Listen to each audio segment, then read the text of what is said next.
YouTube est une plateforme de partage de vidéos en ligne appartenant à Google, lancée en février 2005. YouTube permet aux utilisateurs de télécharger, de visionner et de partager des vidéos. Bonsoir et merci d'avoir cliqué sur cette vidéo. C'est une vidéo un peu spéciale dans laquelle je vais parler de choses qui m'ont marqué en lien avec YouTube.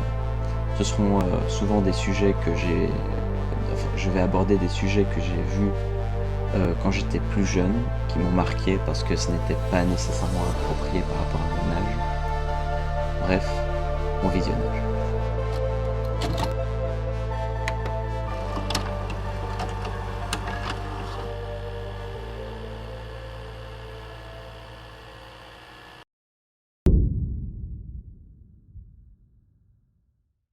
Alors la première chose que j'aimerais aborder donc sur ces choses qui m'ont marqué en lien avec YouTube, c'est d'abord une chaîne YouTube, la chaîne de Monsieur Faucon. Alors Monsieur Faucon, c'est cette chaîne-là qui regroupe quand même environ plus d'1 200 000 d'abonnés, avec 444 vidéos quand même à son actif. La chaîne a été créée donc le 28 février 2015 et comptabilise quand même plus de 300 millions de vues. Alors la description de la chaîne dit: anciennement vidéo drôle et insolite, Monsieur Faucon évolue pour vous présenter des vidéos informatives sur le sujet du moment. Alors, c'est parce que maintenant il fait d'autres vidéos, mais en gros, d'après ce que j'ai pu voir, les vidéos que sortait Monsieur Faucon, surtout celles que j'ai vues, c'était des vidéos putaclic. Des vidéos ici, comme on pouvait voir, la plus vue de sa chaîne, qui a quand même 10 millions de vues, elle se rase les sourcils. Avec voilà, une miniature assez subjective. Donc voilà. Mais moi, ce qui m'a choqué, c'est pas vraiment ce type de vidéo là, mais plutôt ces vidéos là.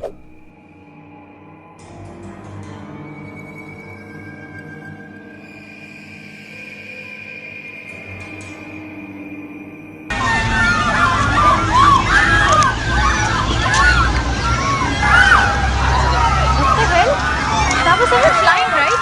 Get up!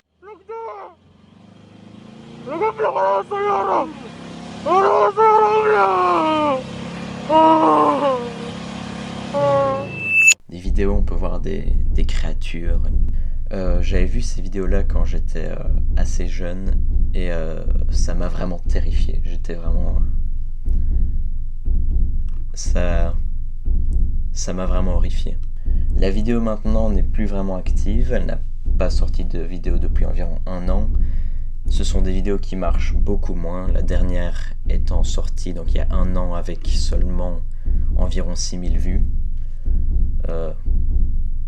Des vidéos qui intéressent peu, à titre informatif comme ils le disent dans la description, mais bon, on peut dire que c'est fini pour cette chaîne.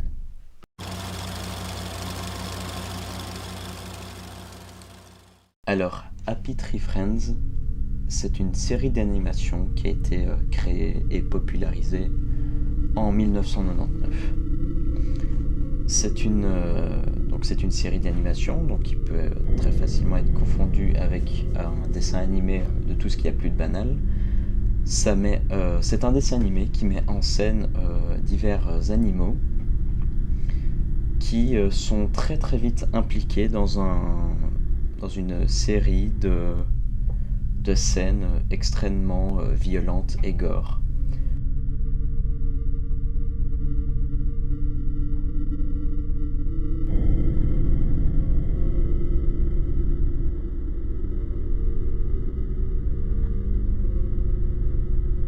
Malgré un début qui paraît tout à fait normal, comme un simple dessin animé enfantin, Happy Tree Friends tourne très vite au gore. Des images vraiment très graphiques que je ne peux pas vous montrer ici. Ça vient pas vraiment de moi, ça vient d'un ami. J'ai demandé à un ami ce qui lui avait marqué sur YouTube, et il m'a parlé donc de cette série Happy Tree Friends que je connaissais pas. J'ai donc regardé quelques épisodes et c'est gore. C'est vraiment très gore. Maintenant, moi ici, ça ne me choque pas vraiment.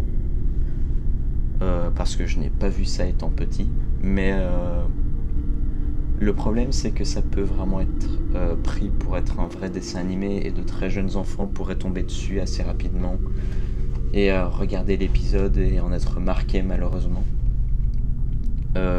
Ça reste quand même une série au concept gore, mais original. Hein, ce n'est pas tout le temps qu'on peut voir des séries comme ça. Enfin bref.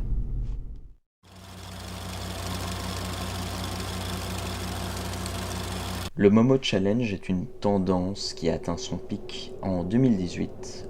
C'était en fait une sorte de challenge sur internet où des personnes devaient entrer en contact avec un personnage se prénommant Momo sur par exemple WhatsApp. En tapant Momo sur internet et notamment YouTube, nous tombons sur un tas de vidéos. La plupart des vidéos sont des personnes appelant ou contactant Momo, prétendant que quelque chose va se passer. D'autres font de la prévention. Bref, ça a fait une flopée de vidéos en 2018. Mais rien de ça m'a trauma. La réelle chose qui m'a traumatisé dans cette histoire, c'est ça. Cette image d'une femme poule avec des gros yeux et une bouche ouverte. Dans toute cette histoire, c'est cette image qui m'a fait des cauchemars. Sauf que Momo était en fait a été débunké comme étant juste un énorme canular. Même chose pour le suicide, ce ne sont que des rumeurs, il n'y a aucune preuve que des personnes se soient suicidées à cause de ce canular.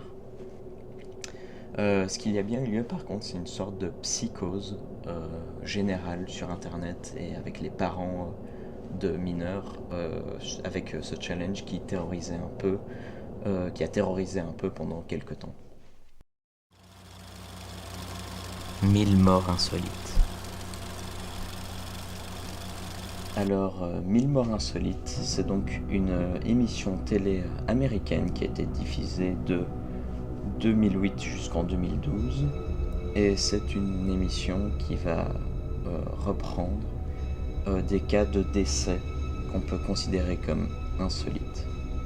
Avec souvent des reproductions des morts cauchemardesques. En fait, j'ai vu des épisodes vraiment marquants quand j'avais un âge assez jeune, comme l'épisode du type qui se fait bouffer par des piranhas. L'épisode du type ou de la fille qui se fait brûler dans un lave-vaisselle.